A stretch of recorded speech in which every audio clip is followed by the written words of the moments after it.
Ao longo dos anos 90, psicólogos e economistas se empenharam em desenvolver novos questionários, escalas e metodologias na tentativa de medir de forma objetiva conceitos como felicidade, bem-estar subjetivo e equilíbrio hedônico entre os afetos positivos e negativos.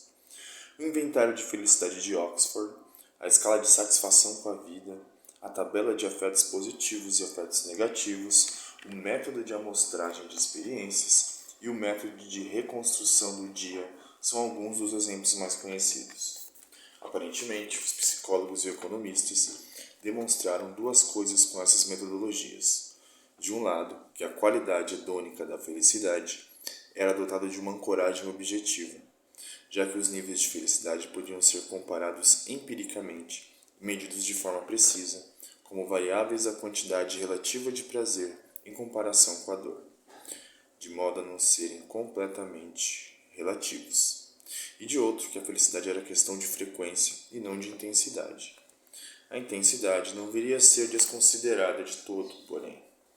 Pelo contrário, a necessidade de traçar de modo científico o papel que ela desempenha na felicidade e definir como poderia ser materializada de forma objetiva em medições corporais, batimentos cardíacos, pressão arterial, taxa de glicose, níveis de serotonina, expressões faciais, etc. Criaria um novo campo de exploração para psicólogos, neurocientistas e psicofisiólogos. Nem sabia que existia isso. Então, vamos vendo aí, né? Uma das estratégias da psicologia positiva é criar aí esses questionários, esses métodos avaliativos para mensurar a frequência da felicidade, né? Que eles vão, como se diz, eles vão dando mais atenção a essa questão da frequência da felicidade e não da intensidade, apesar de não desconsiderar a intensidade, né? Só para contextualizar aqui, a gente está vendo aqui uma união entre economia e psicologia positiva, né? A gente vai ver onde isso vai dar. Em 1999, o livro Bem-Estar, Os Fundamentos da Psicologia Hedônica, organizado por Daniel Kahneman e Ed Diener, sintetizou as descobertas da área naquela década e corroborou a interdependência entre psicólogos e economistas. O livro considerava a suposta relação fundamental entre os conceitos de felicidade e de utilidade.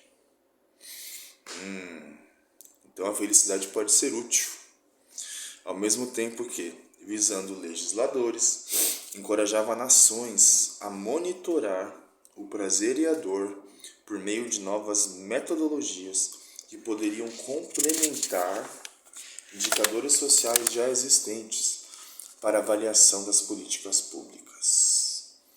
Olha só como a coisa vai se ampliando aí, né? Essas eram ideias centrais de Lyward e o campo de estudos da economia da felicidade seriam bem-sucedidos em levar adiante nos anos que se seguiram. Bom, eu vou começar agora um novo item que vai levar a gente para um caminho mais compreensível de tudo isso que eu acabei de ler aqui, né? Esse novo item está na página 56. Um bem mensurável e evidente em si mesmo.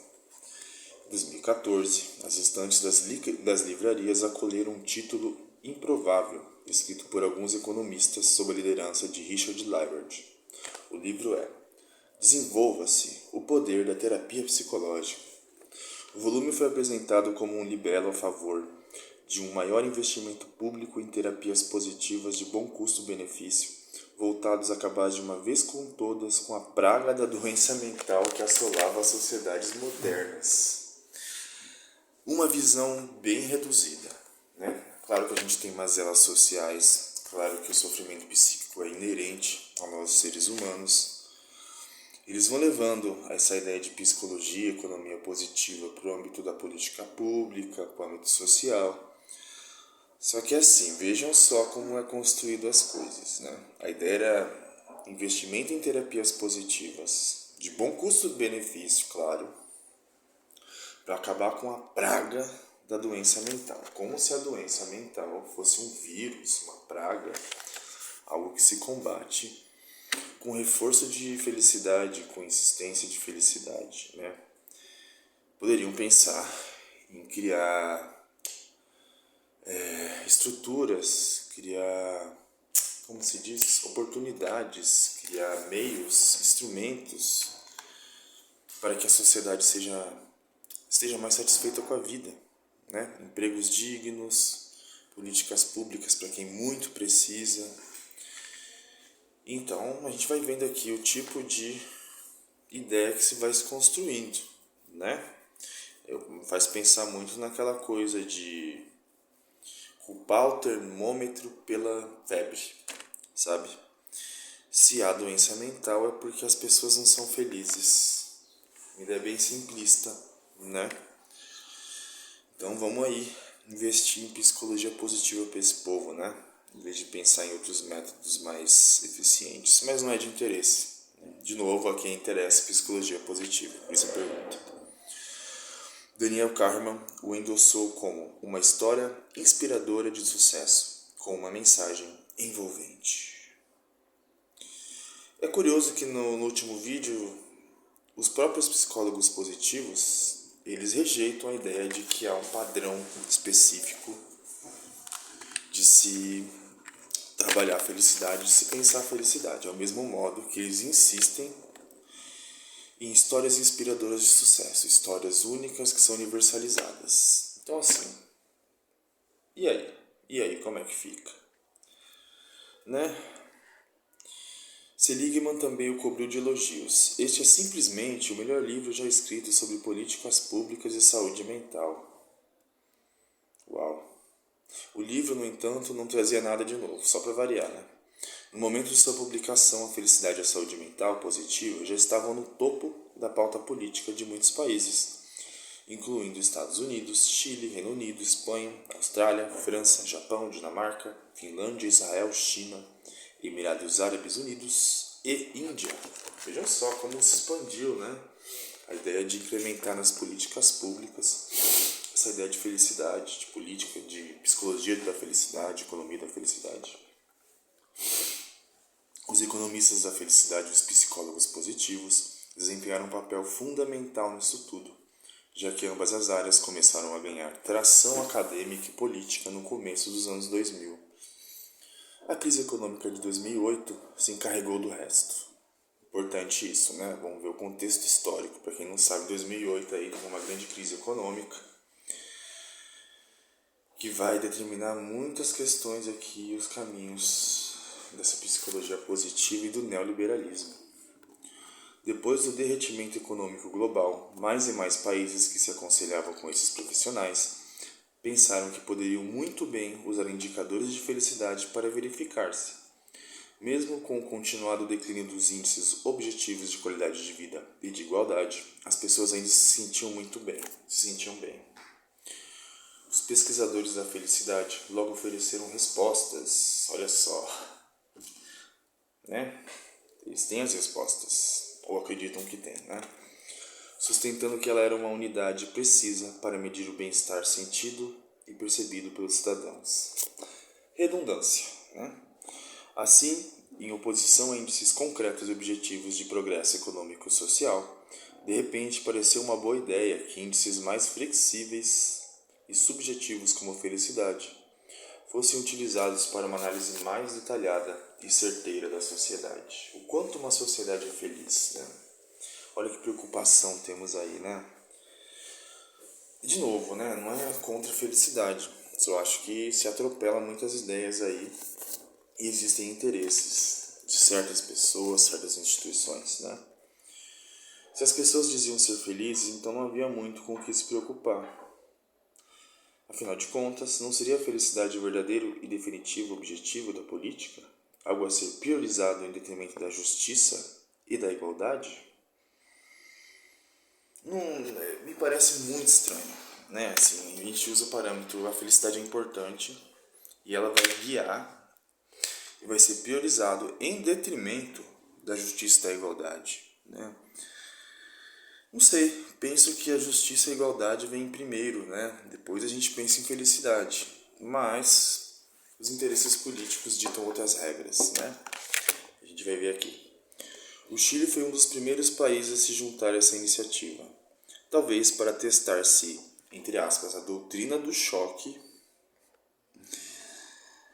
que aliás aqui é uma referência ao livro da Naomi Klein, que se chama A Doutrina do Choque, a Ascensão do Capitalismo do Desastre, de 2008, que é uma nota de rodapé. As drásticas reformas neoliberais econômicas e políticas levadas a cabo por Augusto Pinochet, aconselhado por Milton Friedman e outros economistas de Chicago, ainda estava rendendo seus bons frutos, entre aspas.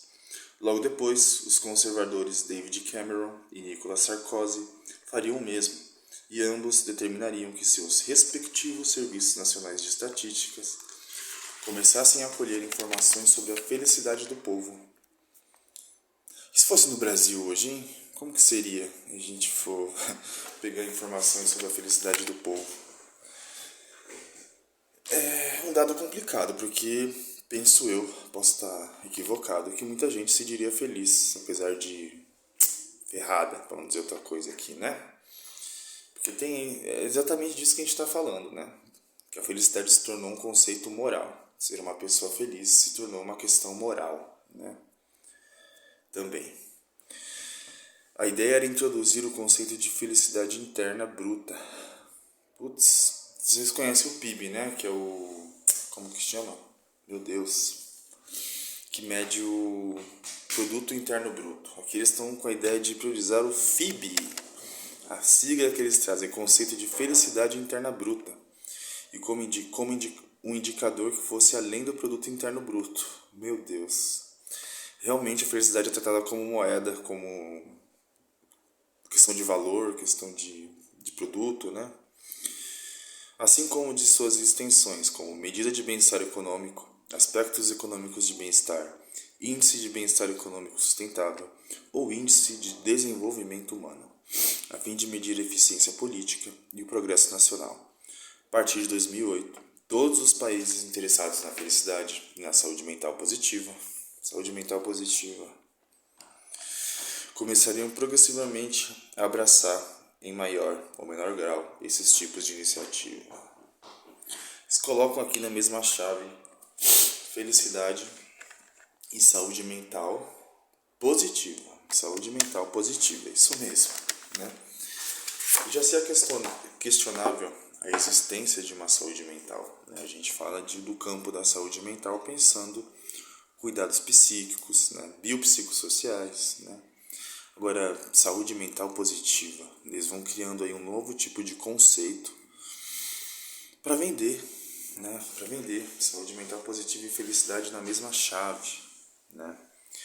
E como eu disse, os caminhos que vão sendo feitos aí, construídos pelo pessoal da psicologia positiva, da economia da felicidade, tende a favorecer certos setores da sociedade que a gente sabe que estão lá no topo da pirâmide, né? E eu vou continuar reforçando a quem que interessa essa psicologia positiva, essa economia da felicidade. E mais uma coisa que eu levantei aqui que até seria interessante saber. Como seria no Brasil? Como seria se você recebesse um questionário, um pesquisador, para medir o quanto você é feliz, né? O que a gente está chamando de felicidade, né? É uma felicidade só individual? Será que a gente não poderia pensar numa felicidade coletiva? Ou melhor, como eu coloquei aqui, já havia colocado antes, ao invés de pensar felicidade, a gente pensar primeiro bem-estar, bem-estar social, bem-estar coletivo. Que felicidade, para mim, é muito complexo, muito vago, muito amplo, e é difícil manter um estado de felicidade. Acredito que haja pessoas felizes que não sejam cínicas, mas o que eu vejo de gente cínica que se diz feliz, egoísta, insensível, não está no gibi.